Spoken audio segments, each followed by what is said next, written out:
Yamɗi sappo e tati yoni ɗo e Dakar, yamɗi sappo e tati to Paris. Heɗiɓe bisimilla e kabaruji ñalawma ɗi.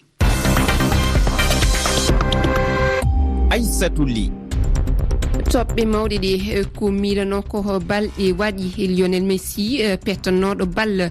to Barcelone fawi noon e junngo e ɗerewol hakkunde mum e diɗɗal PSG. hono ɗum woni rehol carɗiji tifa e ɗerewol ngol Messi signini e PSG men kumpito ɗo e seeɗe so diwi ɗum ne men kumpito e wargo ko ɓuuri capanɗe joyi siwilen to alet nde to hedde kirol hakkunde Mali Niger men keɗo seeda ko goto tawaɗo saaha nde ɗum waɗata goɗɗum ko kaleteni kabaruji ɗi woni haala Laurent Gbagbo jiɗɗo sosde walla joƴƴinde fedde politique hesere holko saabi jaabiyo mum ɗo e seeɗe tedduɓe ko ɗum woni toɓɓe mawɗe ɗe. heɗiɓe bisimilla e kabaruji ñalawma hande sappo jeetato ɓuru hitande ujunnaji ɗiɗi e nogasi go ko haala mum tan haaleteno ɗe balɗe ɗe gonɗen e fannu fukko koyngel omo fadano to PSG laaɓi hankadi Lionel Messi ɓi leydi Argentine pettannoɗo bal to Barça signini e diɗɗal PSG ko noon humpitiri talata hande nde yoga e jayndeji en keɗotto Abdoulaye Dicko o artini en e namdal ngal. Kawral heɓama hakkunde Lionel Messi e ngal diɗɗal Paris Saint-Germain to leydi France ɗum winde jayde e bangal coftal ɓalli noddirtede équipe ɓe kawri e goldinde duuɓi ɗiɗi garoji ɗi e wi jayde nde Messi heɓana hitande fuu ko ɓaɗato millions capanɗe nayyi kalsi euro talatara hannden lana ndi wawa hani jippinde Messi Paris nden mo yiɗan e sawroɓe mbiɗitoma e bangal cellal makko e wi jaydeji dokkuɗi kabaruji majjum fa han ana hani ko alalbar janggo Lionel Messi jooɗoɗo e jeydiyankoɓe gilla alan ƴaɓɓiɗo nde Messi nantino gollidal hakkunde mum e diɗɗal Barcelone yottiki ɗo haaɗi fuɗɗa haalede mo yahanna PSG ɗum saabi altinere kengen yimɓe temeɗe jingunoɓe diɗɗal PSG kawritino e seraji jippoɗlane diwoji Bourget e seraji ɗu lattirɗo goware Parc au Prince yidde jaɓɓade kanko Lionel Messi meccintinde tan Lionel Messi ana ware duuɓi 34 e ɗin duuɓi 21 mo waɗi e diɗɗal FC Barcelone mo nanni ton mbadduji 600 e 72 laabi 6 du omo heɓa deswal goware kanŋe. to Mali suno e kolol eni keddi caggal nde jihadiyankoɓe jani walla mbiyan kippi e guure nayyi gonɗe banggue funnangue leydi ndi mbari ko ɓuuri yimɓe e capanɗe joyi ko noon nde wi seede goto keɓaɗo e yoga e ɗen guure kippade o seede noon mo yiɗa inde muɗum ande holli e nimse mum e lelgol gargol faabotonoɓe walla mbiyan safroɓe barmuɓe walla mbiyan loriɓe e kippugu ngu keɗoɗen Amadou Abidina Ba ɓami konngol makko Abdoulaye Diallo Firingo. C'est jusque vers 11h midi. Ko telen jamdi 12 ha e jamdi 12 woɓɓe gañaɓe ɓen hewti a songo woɓɓe kadi naɓa gaw sabu ɓe gañino ko muusi ko fedde e Croix Rouge faabiɓe jeediɗo kadi e barmuɓe ɓen no a songo konunkoɓe ɓen hewtani law sabu ko telen jamdi 12 ɓe hewti ɓe jindi seeɗa ɗo eɓe ruttade yoga e yimɓe nden gallure dogi fattoyike Lamizango sabu ko ngon wuro tan e diwal Wasaguna wondi e hiware no wodi hewtuɓe a songo woɓɓe kadi fewndo ɗo no gawo kono no wodi ɓe inni kadi no ko sere lawol no habbi yimɓe ngal diwal no huli fewndo ɗo ha non ngun jangu no ɗen iniɓe ha non. Yo keɗiɗen ɗo ko seeda ko neɗɗo goto mo ganduɗa tawama kippugo warngu toon haalet yawtune nde seeda seede mo ganduɗa hiiɗa inde muɗum noon ande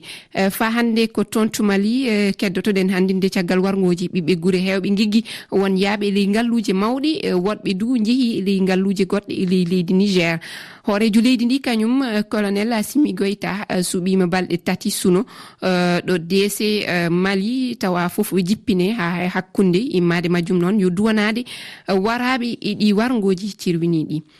to Burkinane 10 konunkoɓe ɓe jihadiste en mbarno alarba ƴaɓɓinde nde to Tagabangu e diwal Oudalon mbirnama altine hanki nde to Dori ɗum ne waɗi ko e tawtorgol jagorɗo kisal ɓiɓɓe leydi Burkina keɗoɗen Amma Cissé.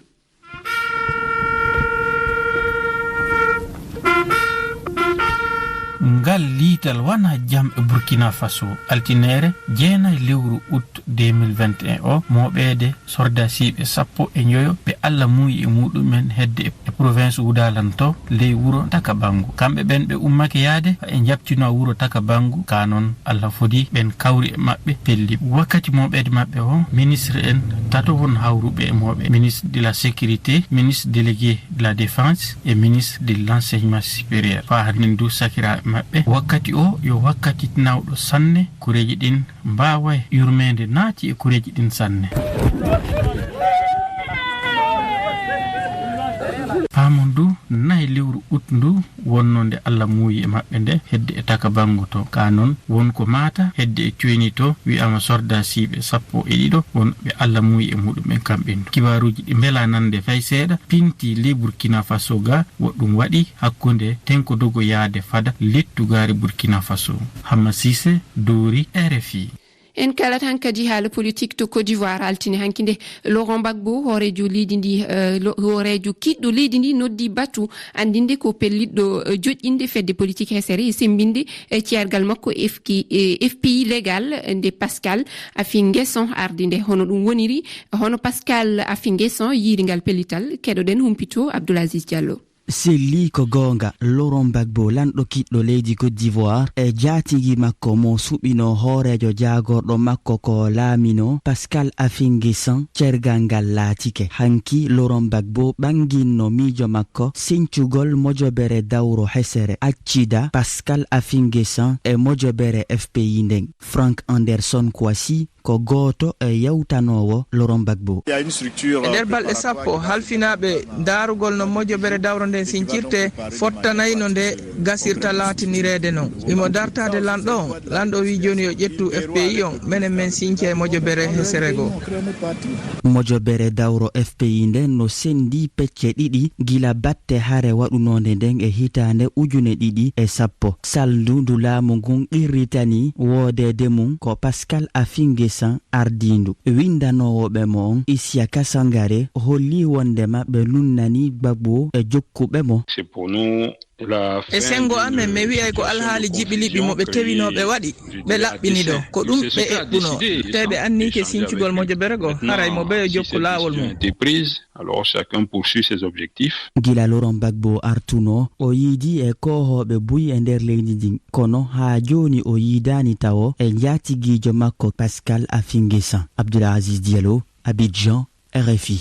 To Guinée kam caɗele ya garta ene teska dognoɓe taxi e otoji minibus ɗi ɓami yoppere golle gila altine hanki saabe ɓeydugol coggu carburant to Conakry e nokkuji kewɗe e leydi ndi ɗum haaɗi yimɓe hewɓe yaade e golloyade keɗoɗen Mamadou Adama Diallo. ila cimenterie Sonfonia enko 5 yaari autoroute jamano dari ka laawi hino habbi taski ko arata Ibrahima Ba momen tawi Sonfonia no fokkituno golle alan suti ɗo ha saare kalum alan dari ɗo de ila 8h ɗo ni 11h woni arde joni transport ala no mari programme yawgol to régilgol dossier mum ka impo tigi tigi on heɓal taw no yaara ɗo joni on tin no darde no heɓira wano moto ɓay ɓen ɗon no dogude. Mariam So darinoɗo enko 5 ko matoto yahayno luumo kono o heɓali oto en dari ɗo ila bimbi men heɓali oto no sattani men ha tika ka marché no satti siko fi oto no satti kala ko yarda no satti tumene rewɓen no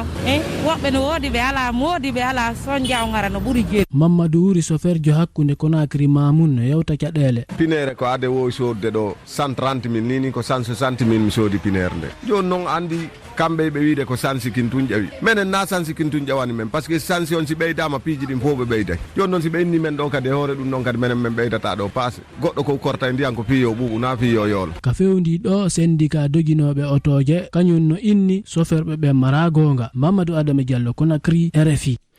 jarama Mamadou Adama Diallo ko toon to Guinée Conakry ni keddotoɗen humpidde won ñaw keso noddirteɗo Marbourg jiitaɗo e leydi ndi ko ɗum laamu ngu e fedde darandinde cellal e adunaru ɗum woni OMS andini altini hanki ene jeeya noon e sifa ñawgu ko ñaw kulɓinigu ñaw baro heeɗiɓe ko ɗum timmini hello aranowal kabaruji ɗi ko heddi ko joni joni. yamɗe 13 fawi silmaji 10 tedduɓe on bismama hello jokkingo e kabaruji men e nder hello ngo en bismotomo kanko Fatoumata Sisa Wande joom yewtere on tottama kongol hade makko yettade noon en mbiyat Banel Hawa bisimilla ma e ko winda e jayndeji ko winda e jayndeji Banel Hawa nam lobajo nam Seydi Li ko noon watte noon wakkati sappatade yamde ka fu noon wiyete so ñawli fu noon wiyete noon wiye suba ko noon kalma wi suba ko en mbiyan Seydi So eywa est-ce que ɗum de kam ko sharɗiji kesi pawɗa ɗon non bisimilla ma halko gaddanɗa heeɗiɓe ɓe hannde ko winda e jaydeji lobbolobajo en calminan tafon kamɓe heeɗiɓe RFI fulfulde kala hen ɗo ɓe mbawi tawede oɗo saaha e jaydeji hannden naɓanen leydi Kodowar nde wonno hono kanko hoorejo keɗɗo leydi ni Laurent Gbagbo mo felliti ceergal hakkunde makko kanko e Pascal Afin Guessan e joƴƴinde fedde makko politique hesere ɗon ɗon woni komo andini batu momo waɗi altinere kegen e jeyniɗi wonko bindi hen puɗɗortoɗen ko jayde Le Monde noon jaati nde jeyde wi en Laurent Gbagbo hoorejo leydi Kodowar kiɗɗo gartuɗo ɗo leydi Kodowar ede miccito ñanden 17 lewru jeego ɓorɗo e hitande gonɗen muɗum nde mo felliti joƴƴinde naɗo sosude fedde makko politique heyre wadde hono kanko Laurent Gbagbo ɗum sembini hankasen ceergal hakkunde makko kanko e hoorejo jaagoɗo makko kiɗɗo ɗum woni Pascal Afin Guessan holko yani holko addi bone e jeyde Le Monde wi en ɓe ɗiɗon ana anda ko foti duuɓi 10 ɓe belda jonnon mosala ana hakkunde maɓɓe e ɗum woni hakkunde kanko Laurent Gbagbo kane Pascal Afin Guessan jonnon Laurent Gbagbo hankasen ana wawi wiyede mo sembini ceergal hakkunde e ɓeɗo worɓe ɗiɗon nde wonno kanko Pascal Afin Guessan e wi e Laurent Gbagbo Pascal Afin Guessan teeti fedde politique nde kanko Laurent Gbagbo jaati mo joƴƴini e ley hono puɗɗode kitale hitande ujunere e temedde jeenayyi e capanɗe jetti e ɗiɗi e wima ko kanko Gbagbo fahan moyi Afin Guessan ɗon Pascal Afin Guessan yo neɗɗo ɗon tiɗɗo hoore ɗum namo yiɗa foɗodirde on ɗon yeeso sariya e banggal hemtude hoore wako ndeɗo fedde politique FPI mbiyeten ene wona jeyde Jeune Afrique de wi en ɗum hawnaki hankasen nde ko Gbagbo felliti ko mo felliti hono ko Gbagbo felliti ko haɗay noon kanko Pascal Afin Guessan kanko hoore Gbagbo mbiyeten kañum felliti hono joƴƴine neɗɗo fedde politique ana wawi tawedne hono mo tawdeteɗo e suɓugoji hoorejo leydi hitande ujunnaje 2025 jonnon fedde politique ndemo watta joƴƴinde joni nde homo hen woni gaɗeteɗo hoorejo nden ɗon fedde politique yalla kanko Gbagbo jaate hoore muɗum noon na yalla neɗɗo goɗɗo tottete hoore wakku ndeɗo fedde jonnon e wimako hono ɗo e lewru 10 ɓordu hitande nde gonɗen muɗum nde aɗa miile ɗo e nden ka fedde nde joƴƴine noon jayde l'infodrome arti kañum e konguɗi Pascal Afin Guessan noon jaati hono kanko Pascal Afin Guessan caggal ndeɗo yamirore nde Laurent Gbagbo ɓami ɗum woni joƴƴinde fedde muɗum politique heyre e konguɗi ɗi mo andini ɗi e kanko Pascal Afin Guessan mo holti wiide hono ko ɓooyi e banggal kanko kamo pellitinɗo noon tewtude laamu e suɓugoji garoji ɗi mo tewtade jallomo heɓa ɗum woni ɗino suɓugoji gaɗoji e hitande ujunnaje 2025 e na ɗum mbiyen hitande ujunnaje 2025 mbiyeten kanko Laurent Gbagbo ne e kanko mbiyeten faham Pascal Afin Guessan mo jokkini hen wiide hono Laurent Gbagbo yamirode ɓammi joni nde yo yamiro noon sembinde hono ceergal hakkude mabɓe e jeyde les pays kañum wi en humpiti en e wiide aswere warore joni nde kanko Pascal Afin Guessan kanko ɗum mo noddi batu fedde makko FPI noddirten FPI légal noon Banel Hawa a yettama ɗum woni ko gaddanoɗa hen ko winda e jaydeji ɗi ko ɗum timmini kadi kabaruji men heeɗiɓe tedduɓe on jettama on beltanama enen en beltanimamo kanko keɗɗo e karallagal ngal on woni Ibrahima Ba Seydi Ba golle ma peewi jooɗi a mantama e ɗen golle pewɗe ɗe mbaɗɗa eywa en jettima joni ɗo kanɗen bismademo on woni Fatoumata Sisa Wande ko ɗum ɗinɗo noon omon tukki tan e ɗereji ɗi Seydi Sy a salmitama e satuli eywa hande holko toɓɓuɗa hande ko fi o fijidaro olympique feƴƴo ɗum Japon e balɗe wona e yewtede ene waɗi fayida ɗum noon tedduɓe on tottama konngol ko joni oɗon pada